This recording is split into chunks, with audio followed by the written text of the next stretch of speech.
Bismillahirrahmanirrahim. Alhamdulillahi rabbil alamin, wassalatu wassalamu ala rasuli rabbil alamin, nabiyyina wa habibina wa qudwatina Muhammad ibn Abdillah wa ala alihi wa sahbihi wa man walah, amma ba'du. Kita teruskan pengajian kita dalam tafsir surah At-Taubah. Surah At-Taubah, surah yang ke-9, juzuk yang ke-10, sambungan kita ayat yang ke-41. Ayat 41. A'udzu billahis samii'il 'aliim minasy syaithaanir rajiim. انفروا خفافا وثقالا وجاهدوا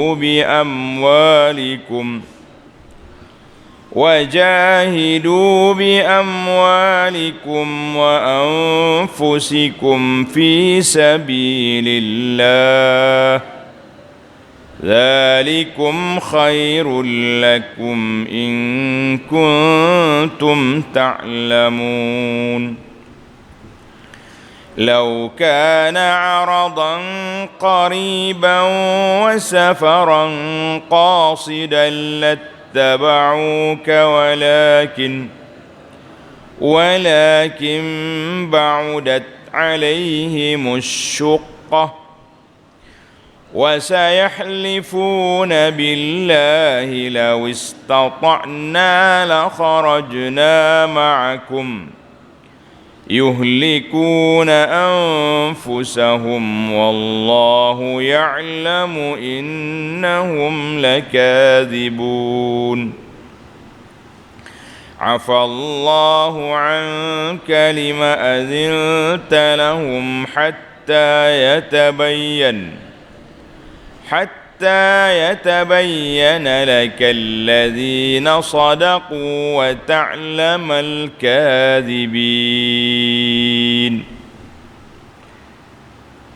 Ayat ini, ayat yang kita baca kali ini, iaitulah arahan Allah Azza wa Jalla supaya orang ini bergerak bersama dengan Nabi sallallahu alaihi wasallam pergi berperang. Dalam konteks cerita ini perang Tabuk, tapi ayat ini umum kepada semua apabila dikerah tenaga oleh khalifah Islam, pemimpin umat Islam, kerah supaya kita pergi berjihad, maka semua kena ikut. Tak boleh orang panggil keluk-kelek, tak boleh. Ni nak pergi, ni tak nak pergi, itu dia panggil waktu itu. Kumpulan mana yang tak mau ikut ni? Nama dia kumpulan munafiqin. Kumpulan munafiqin yang duduk berlengah-lengah, duduk berbelik-belik, mencari helah, mencari hujah bagaimana mereka tak payah pergi. Tengok ayat. Ayat yang ke-41. انفروا خفافا وثقالا وجاهدوا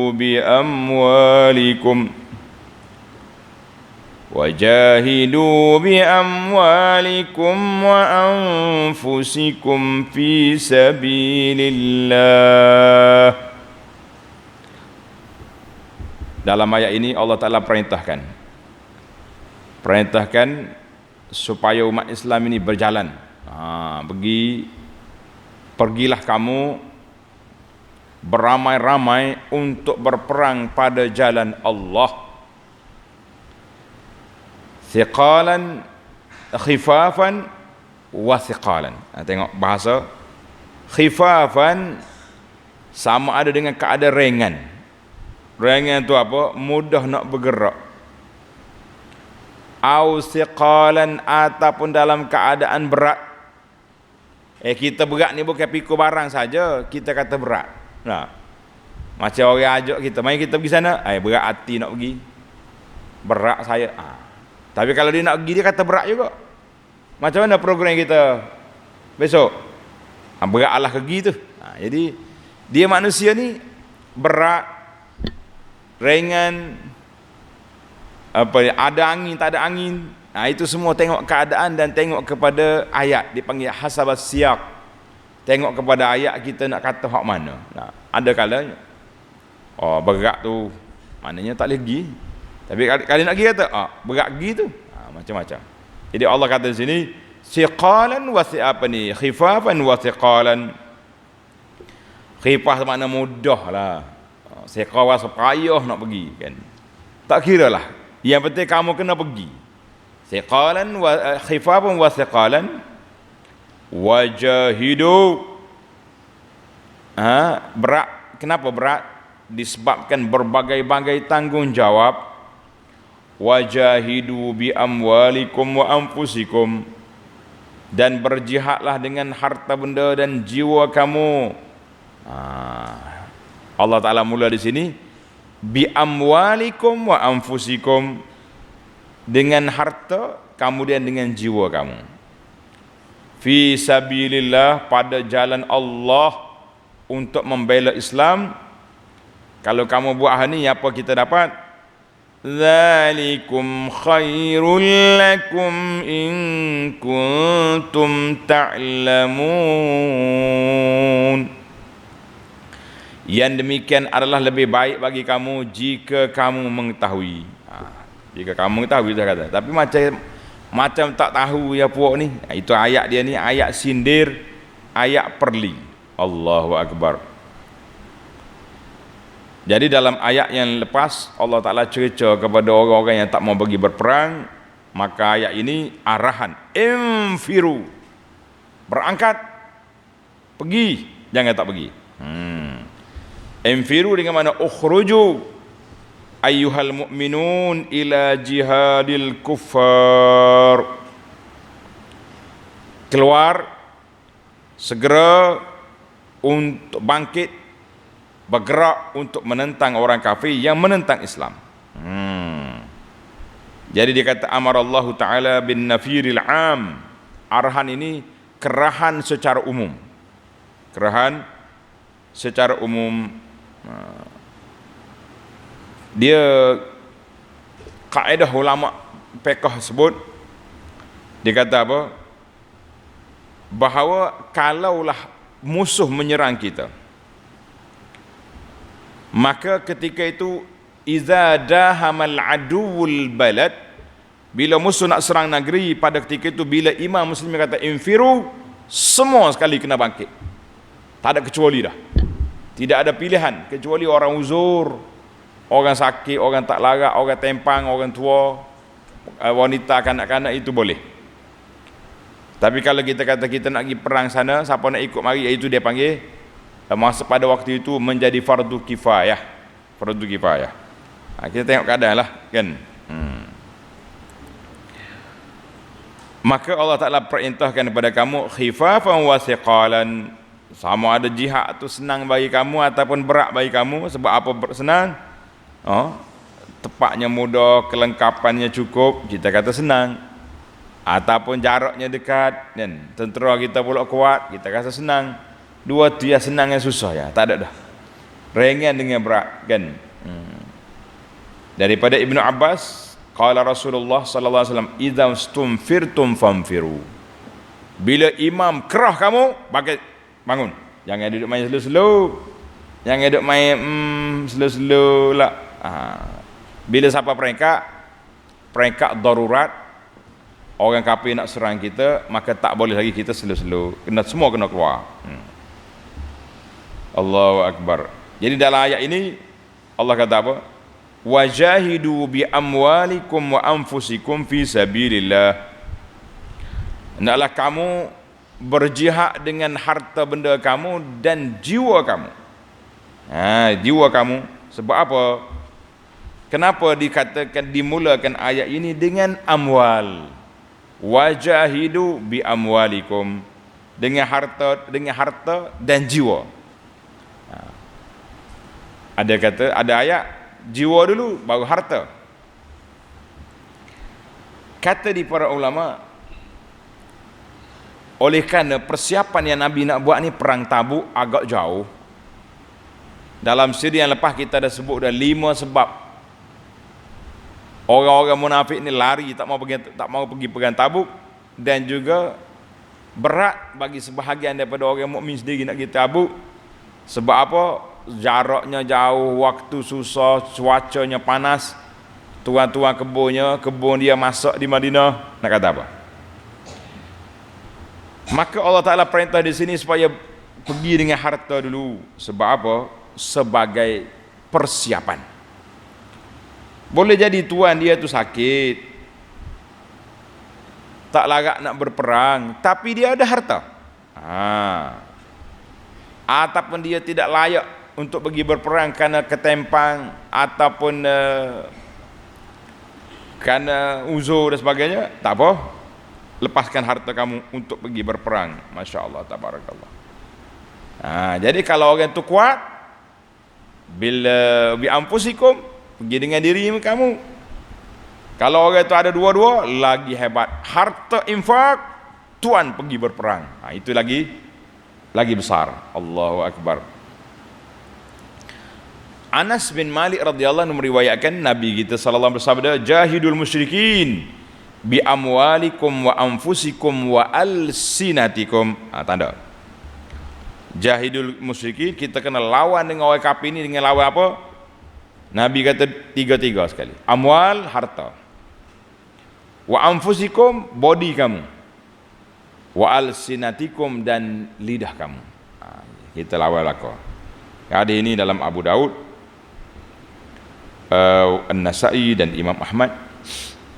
Para pelajar sekalian, zaman kita ini kalau tak boleh berperang dengan senjata, tapi kita boleh berperang dengan lidah kita. Orang kafir hina Nabi sallallahu alaihi wasallam, kita tonjolkan keindahan Islam, kita tonjolkan akhlak Nabi sallallahu alaihi wasallam, kita lawan dia. Dia kata kita jawab. Dia kata kita kena jawab. Dia keluar video, kita keluar video.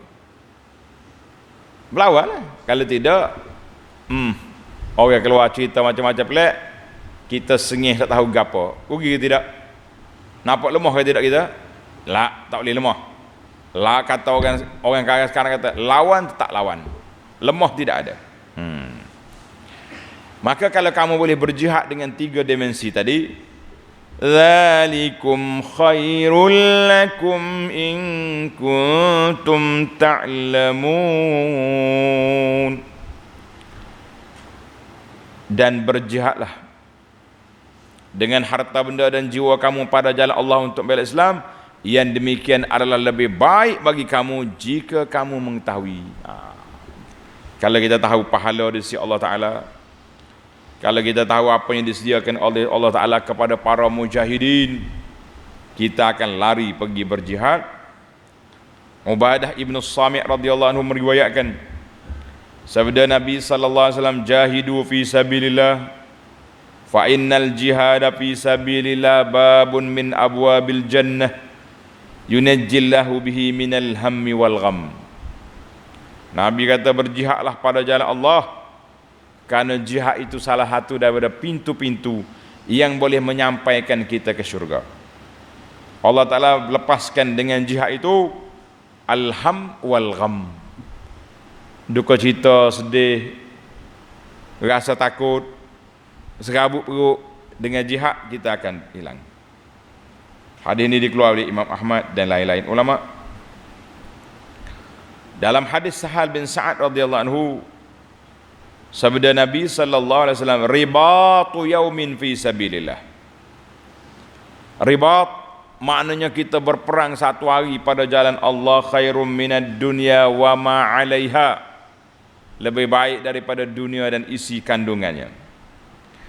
Wa mawdi'u sauti ahadikum minal jannah. Dengar ni, mawdi'u saut, tempat kita sangkut tungkak kita, Allahu Akbar, dalam syurga, lebih baik daripada harga dunia dan isi kandungan.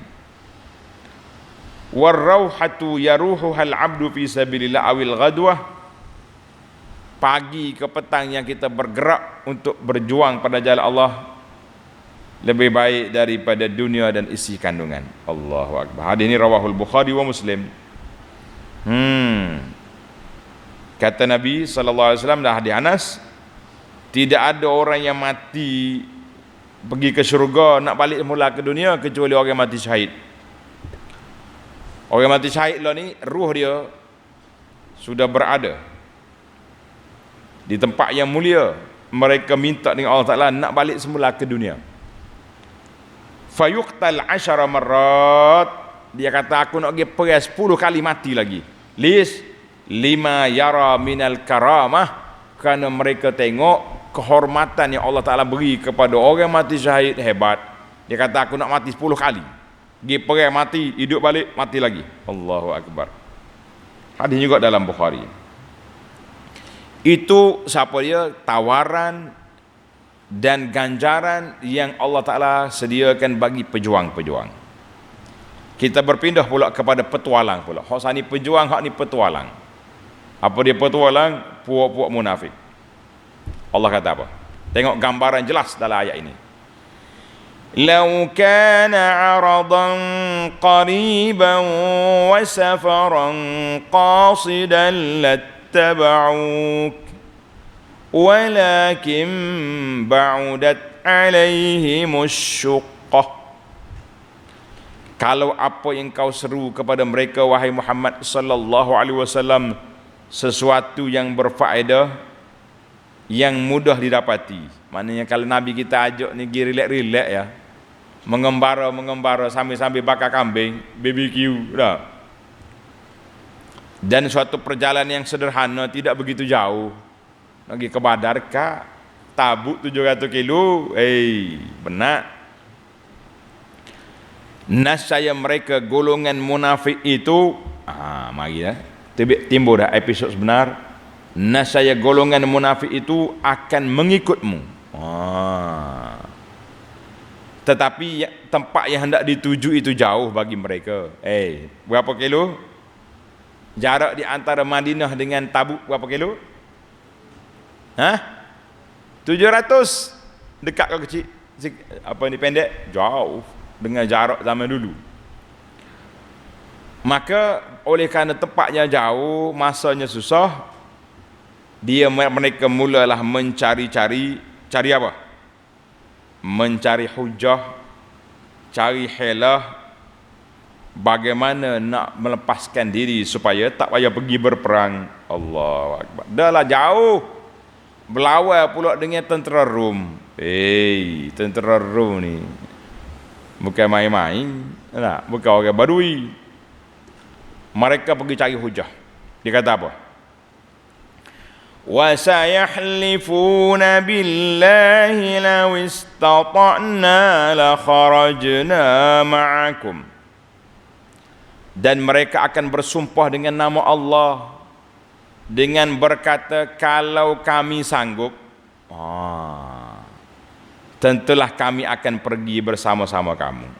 Kalau law istata'na, mana kalau kami kuat, kami gagah, kami akan pergi. Itu ayat dia, mari bersumpah-sumpah. Dengan sumpah dusta itu, mereka telah membinasakan diri mereka sendiri. Mari bersumpah kepada Nabi Muhammad, kalau kami mampu kami pergi.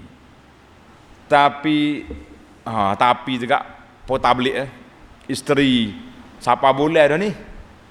Kan kita duduk di Tabuk kan, bini nak beranak, siapa nak bagi, siapa nak cari bidan, macam-macam. Hak tolong benar mari pula unta nak beranak pun tak boleh tinggal juga. Sudah kejar. Dan yang penting mereka mencari hujah. Hujah dia itu yuhlikuna anfusahum. Allah kata mereka membinasakan diri mereka sendiri. Sebab apa? Sebab dia telah mendedahkan tembelang dia siapa mereka sebenarnya. Wallahu ya'lamu innahum lakadzibun. Sedangkan Allah Ta'ala mengetahui bahawa Sesungguhnya mereka itu orang-orang yang berdusta tentang tidak sanggupnya mengikut kamu. Tuhan tahu mereka itu dusta. Orang Kelantan kata belawak kan. Belawak. Dusta kau belawak? Mana sedap? Belawak sedap tak? Dusta ni hak betul bahasa Malaysia. Belawak bahasa Kelantan. Empire Kelantan kata belawak. Allah kata mu tak salah. Sebenarnya perbuatan kamu itu mendedahkan, tembelang kamu sendiri. Nabi kita boleh senarai. Berapa orang dia punya big boss yang tak mau pergi perang, yang tak ikut perang Tabuk ini telah disenaraikan oleh para ulama tafsir, ulama sirah telah menyenaraikan mereka lebih kurang hampir 40 orang. Ada berapa orang tak segi perang? 40 orang. Dia tak segi. Dia ingat ke dia baik lepas dah. Rupa-rupanya perbuatan itu makan tengkok. Istilah orang kita ni, dia panggil makan tengkok sendiri. Tak segi perang mudih. Dalam tafsir Ibnu Asyur kata istazana fariqum minal munafiqin, tanda belajar. Puak-puak munafik hak tak segi perang ni berapa orang ada? 39 orang. Tengok ayat yang berikutnya. Kita tengok puak-puak hak kafir ni lagu mana. Afallahu anka lima azinta lahum hatta يتبين لك الذين صدقوا وتعلم الكاذبين. Allah memaafkan engkau wahai Muhammad sallallahu alaihi wasallam. Mengapa engkau izinkan mereka tidak turut berperang? Bila Nabi bagi, tak gilah puak dia tu. Kalau kita tak izin, mereka tak akan pergi juga. Tetapi bila tak dapat keizinan, dia tak pergi, terserlahlah tembelang mereka. Jelah. Tak mari buat tu.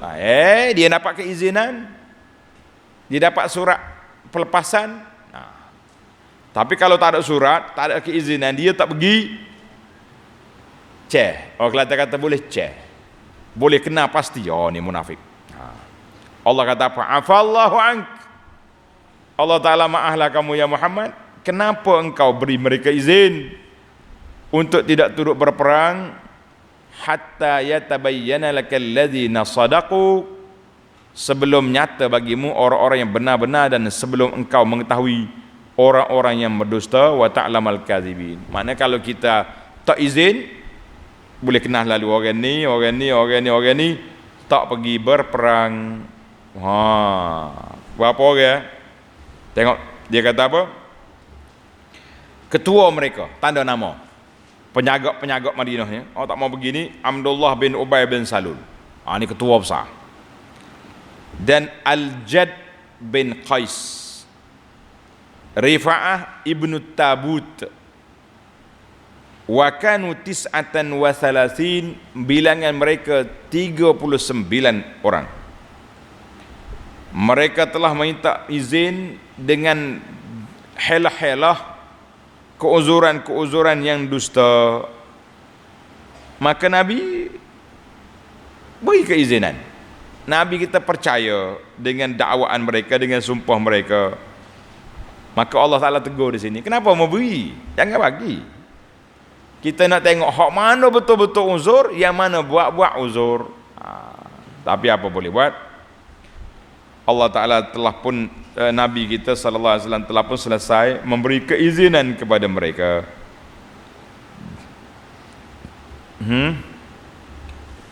Kata di ulama tafsir, kuasa memberi keizinan itu Allah Ta'ala beri kepada Nabi sallallahu alaihi wasallam. Dia Nabi kita boleh lepas, boleh ikut. Cuma sepatutnya engkau ya Muhammad sallallahu alaihi wasallam, ketika puak-puak mutakhallifun, puak-puak tak mau pergi perang Tabuk, kita minta izin, mu jangan izin. Kita nak tengok apa jadi dengan mereka. Tapi bila kita izin, kita pun payahlah sikit nak kesan. Mereka adalah senara ni. Adalah senara ni. Senara apa? Senara orang dapat kelepasan. Mata zaman PKP ni orang boleh surat rentas negeri, rentas desa. Tak? Allahu Akbar. Kalau dia berjalan pun kenapa? Ada surat. Oh, ada surat jalan. Gitulah Allah Ta'ala nak dedahkan tembelang mereka. Maka jelaslah kepada kita bahawa munafik ini golongan yang tak beriman. Dalam hati dia kosong iman. Mulut dia manis lebih daripada madu. Madu apa? Madu Yaman, bukan madu keluluk. Madu keluluk masam. Pernah makan? Madu keluluk masam. Dia madu ni, dia ikut kawasan. Mana kalau orang ambil madu dalam hutan kawasan kita ni manis. Kalau yang ambil di tepi-tepi laut ni, pokok kelam dia panggil, madu dia pahit. Minum tu macam minum ubat, bukan minum madu. Ada juga madu pahit. Allahu Akbar. Ana orang bagi madu, kita minum pahit. Maka ana buat analisa, berfikir-fikir, kita kata orang bermadu pun begitu juga rupanya. Ada bermadu yang manis-manis, tak? Ada yang bermadu yang pahit-pahit, terpaksa cakap hari-hari kena tipu isteri tua. Macam-macam. Ada hok kelahi. Gitulah suasana. Jangan ada cara madu. Kita balik cara kaum munafik. Allah Ta'ala nak kesan, nak suruh kita dapat kesan. Mana kalau kamu tak bagi keizinan, nampak sangat. Tapi dah bagi izin, tersembunyilah, berselindunglah dia di sebalik tabir keizinan. Maka dalam ayat ini Allah gambarkan puak-puak munafik ini hubbul manafi' al-maddiyah.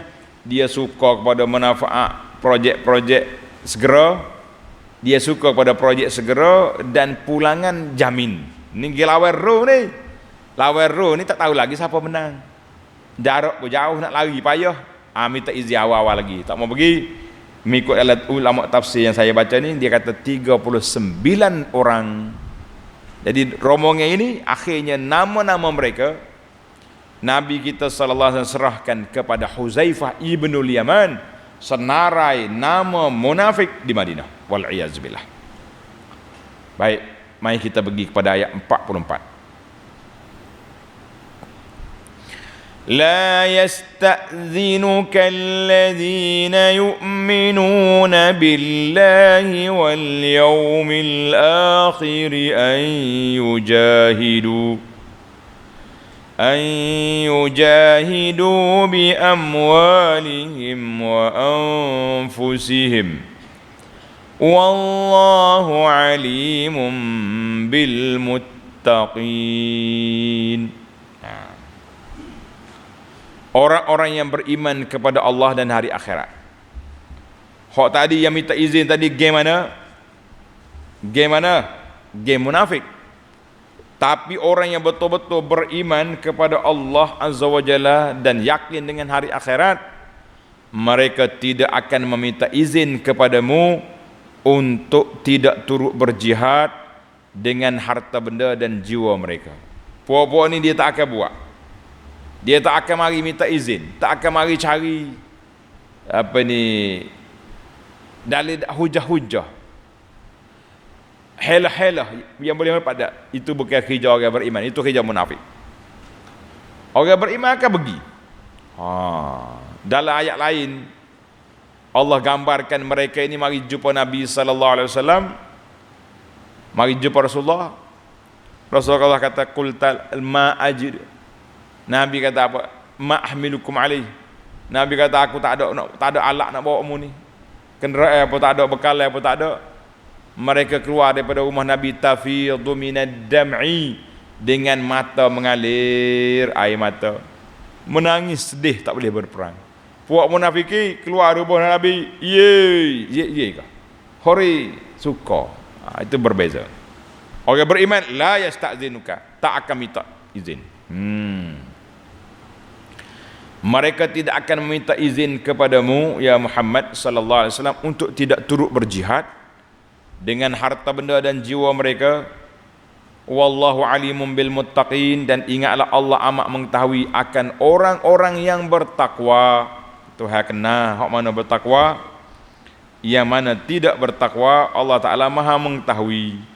Jangan duduk apa ni, duduk tunjuk PA lah, tak usah duduk berlakon.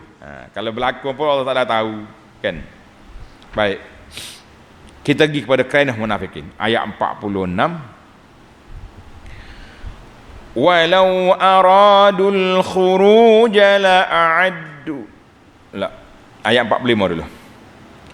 Innama yasta'zinuka alladhina la yu'minuna billahi wal yawmil akhir wartabat qulubuhum fahum fi raibihim yataraddadun. Tadi la yasta'zinuka, orang mukmin tidak akan minta izin untuk tidak berperang. Innama yasta'zinuka allazina la yu'minuna billah, sesungguhnya yang minta izin kepadamu hanyalah orang-orang yang tidak beriman kepada Allah dan hari akhirat. Gening hak tak minta izin, hak ni hak mari minta izin. Kono-kononnya lah kan, kono-kononnya mereka ini baiklah tu, telus. Sebab tu mari minta. Patut dia menyusuk, ya tak suruh minta-minta. Senyap-senyap orang pergi, dia lari balik. Tapi orang panggil nak bermuka-muka. Monggo Abdullah bin Ubay bin Salul, bapak munafik ni semaya belakang Nabi. Serba dia besar pada serba kita. Nak kata apa? Jadi orang yang minta izin ni orang yang tidak beriman kepada Allah dan tidak yakin dengan hari akhirat. Ni hak minta izin. Wartabat qulubuhum, tanda satu lagi dia punya ciri-ciri. Wartabat qulubuhum, dan hati mereka sangat ragu-ragu, keyakinan dia kepada Allah tidak ada. Fahum fi raibihim yataraddadun, sehingga mereka sentiasa bengong, teragak-agak dalam keraguannya. Allahu Akbar. Jadi puak-puak ni, puak munafik ni, hati dia fi qulubihim maradun, dalam hati dia ada penyakit. Allah sebut penyakit ni lagu mana? Tanda pelajar. Dia panggil penyakit yataraddadun, penyakit syak, raib, ragu kepada kebenaran ajaran yang dibawa oleh Nabi sallallahu alaihi wasallam. Itu dia panggil ragu. Maka para ulama kita buat kesimpulan penyakit hati itu ada dua. Tanda pelajar. Penyakit hati ada berapa? Dua kategori. Yang pertama dia panggil penyakit syak. Ini puak munafik ini. Syak, ragu, tidak yakin, ini penyakit kafir. Satu lagi penyakit syahwat. Ini kena belaka. Puak munafik pun kena, orang yang beriman pun kena penyakit syahwat. Macam kita hari ni lah. Syahwat nafsu kita ni nak apa? Nak rehat, nak kesenangan, nak kemewahan kan. Orang beli nak buat rumah besar, kita nak besar juga. Orang kereta besar, dia kereta besar juga kan. Maknanya itu penyakit syahwat. Hak ni kena belaka. Tapi penyakit syak, ragu-ragu, itu khas untuk munafikin. Wal'iyazubillah. Mari kita pergi kepada pendedahan. Allah Ta'ala dedahkan teknik puak kafir ni lagu mana. Tengok ayat 46. Walau aradul khuruj la'addu lahu 'uddatan walakin karihallahum bi'asahum fasabbatahum وقيل اقعدوا مع القاعدين. Allahu Akbar. Dan kalau mereka mahu keluar untuk turut berperang, kalau betul-betul dia nak pergi perang, tentulah mereka akan menyediakan persiapan untuknya. Nak gimana Rasulullah? Tabuk. Ini untuk fakta sirah, fakta sejarah. Para pelajar tulis. Nabi kita sallallahu bila nak pergi perang mana-mana tempat, dia tak akan beritahu ke mana dia nak pergi. Ista'idu, siap. Mana Rasulullah? Kita akan pergi. Tak bagi tahu.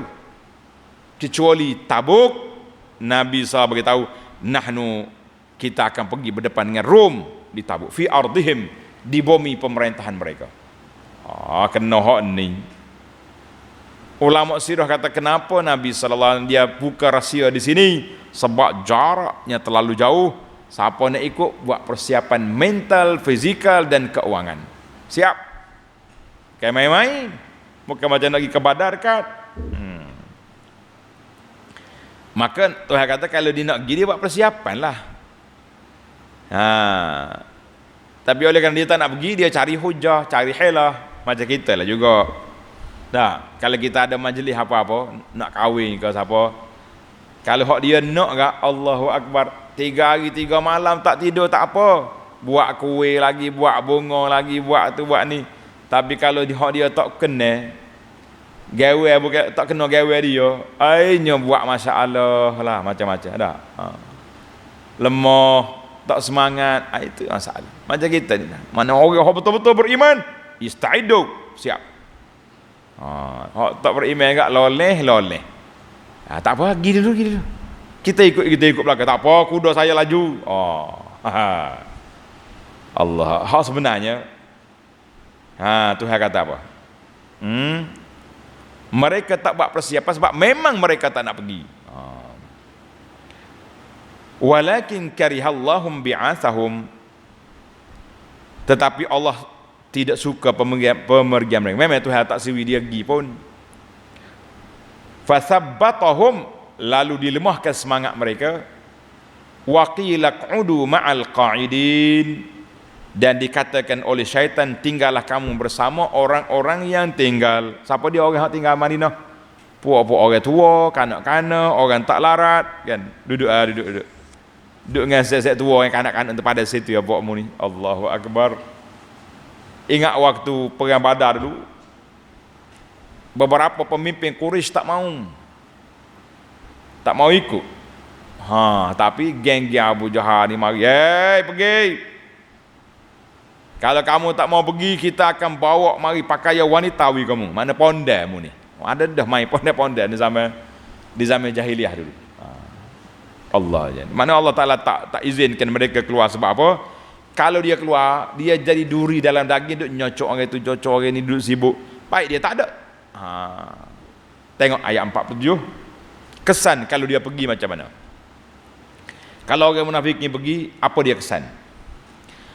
Law kharaju fikum ma zadakum illa khabala wala awda'u khilalakum yabghunkumul fitnata wa fikum samma'una lahum wallahu alimun bizzalimin.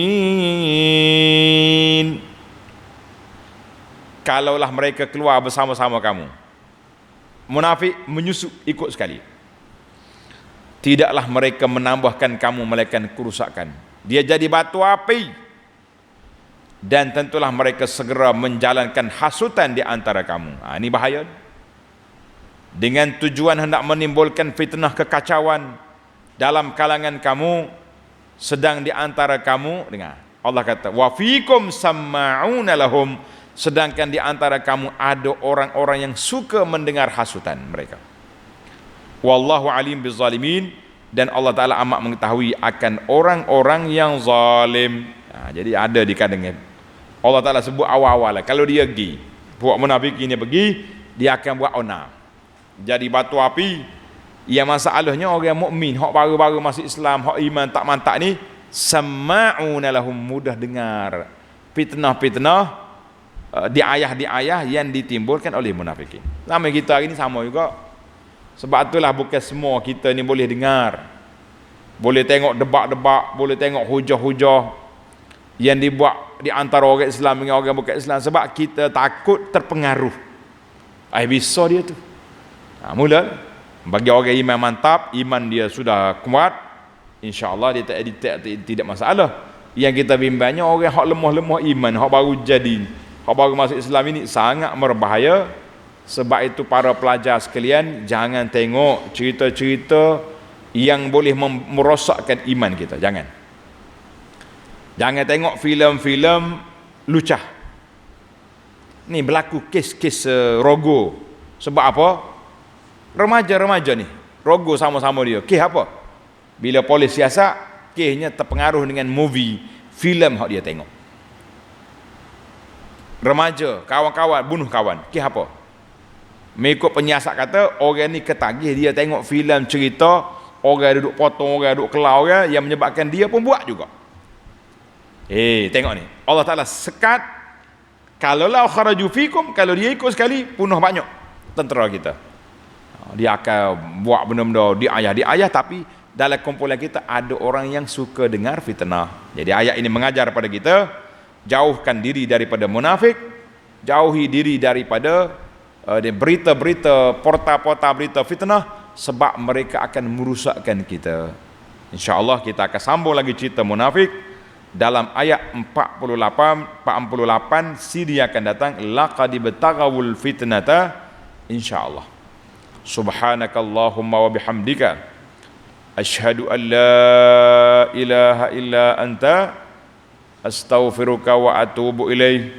Wa sallallahu ala nabiyyina Muhammadin wa ala alihi wa sahbihi ajma'in walhamdulillahi rabbil alamin.